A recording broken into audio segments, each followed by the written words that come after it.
Just a moment. Buy this game.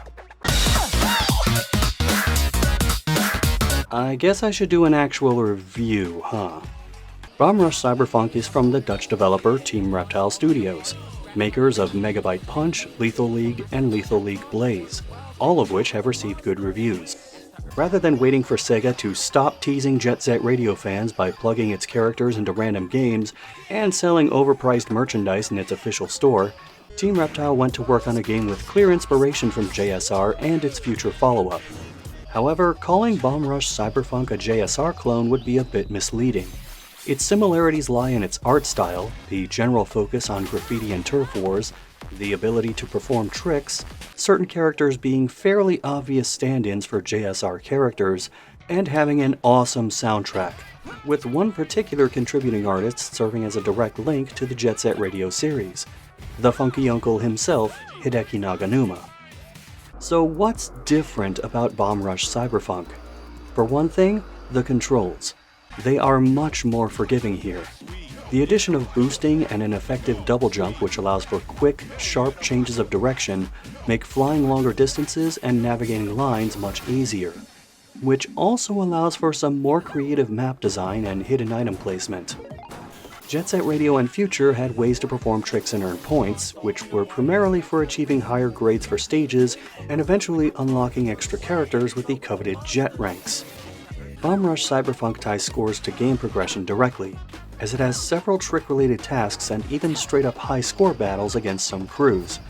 These tricks are easier to string together thanks to adding manual or wheelie-type moves, being able to switch up grinds while on rails, and earning multipliers by leaning into the bends in rails, which also gives a speed boost.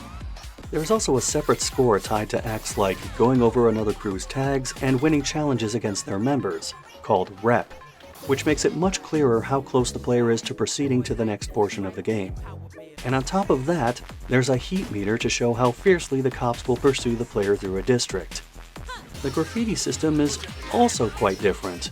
For one, there's no picking up spray cans here to be able to tag, you just always have some on hand.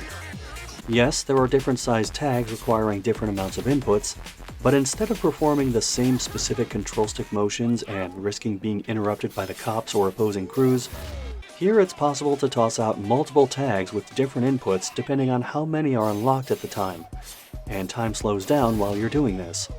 When you also consider there's no timer because there's no particular stage-based structure, you could say there's no rush.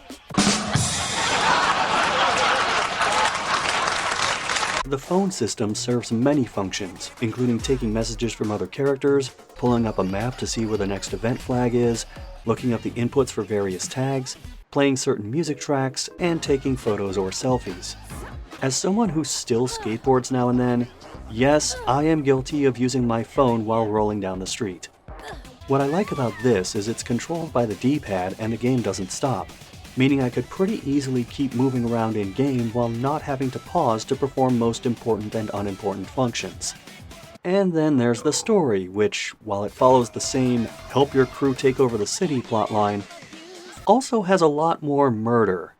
This includes Red, the player character, who is another street tagger that was decapitated and now has a bootleg Fooly Cooly Conti head.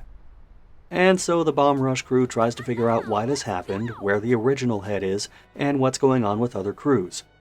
Look, I know that sounds spoiler heavy, but it happens so early in the game, not even 10 minutes in, that it's practically impossible to not mention. If you've been waiting for me to say something I didn't like about Bomb Rush Cyberfunk, keep waiting. Okay, let's run. There are tutorials for most everything, but not everything. Sure, it explains the controls for moving, switching between being on foot and on wheels, sliding, boosting, but guess what it didn't explain when I got to the first combat sequence? Combat.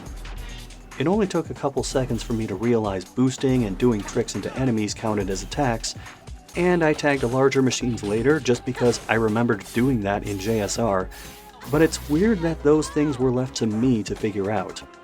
There's the whole gaining rep mechanic, which leads to taking on gangs, but the closest indication that you're supposed to try talking to random gang members to challenge each of them and further boost the rep count is a zoomed-in shot of them after hitting certain point thresholds. I thought that meant they would become obstacles to me tagging more stuff, not that I was supposed to try having a casual conversation with them. Neither of these things had any significant impact on me enjoying the game though, and with the amount of collectibles, different tags, music tracks, alternate outfits, alternate skateboards, blades, and bikes, I'll be on this game for a bit to say the least. It also helps that it's fun to just cruise around and do tricks in random spots. It's an excellent game if you just want to vibe. Bomb Rush Cyberfunk is the surest sure thing that I've paid full price for in years. Oh yeah, full price for this game? $40. I could nearly buy this game twice and have a way better time than buying one new $70 game from a developer trying to gaslight me into being in love with unfinished trash or mediocrity. Not going to name names. And I might get it twice actually, because there are physical releases of this now, some of which have some pretty nice extras. I'm surprised if you're still listening at this point, because the beginning of this video had the only 3 words I needed to say. Buy this game.